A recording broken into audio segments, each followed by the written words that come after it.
জানো তো, লাল রঙটা না আমার বরাবরেরই পছন্দ। তাই এই লাল কালারটা দেখে থাকতে না পেরে আমি এই শাড়িটা নিয়েছিলাম। তো যাই হোক, কেমন আছো তোমরা সবাই? আশা করি সবাই খুব ভালো আছো। আমি আবারও আজকে চলে এসেছি আমার এই পছন্দের কালেকশনটা তোমাদের সাথে শেয়ার করবো বলে।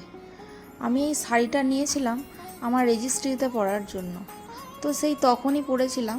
তো এতটাই আমার পছন্দের এই শাড়িটা, ভাবলাম তোমাদেরকে একটু দেখাই।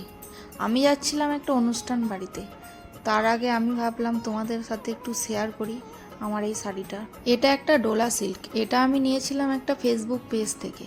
আর আমি যে ইয়াররিংসটা পরে আছি তোমরা দেখতে পাচ্ছ, এটা আমি নিয়েছিলাম একটা এক্সিবিশন থেকে, যেটা হচ্ছিল বর্ধমান টাউন হলে।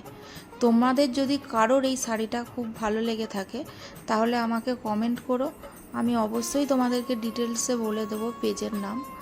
শুধু চুপ করে বসে দেখলে হবে, লাইক কমেন্ট অ্যান্ড সাবস্ক্রাইবও তো করতে হবে। যদি ভালো লাগে অবশ্যই একটা কমেন্ট করো এবং আমার ভিডিওটাকে শেয়ার করো।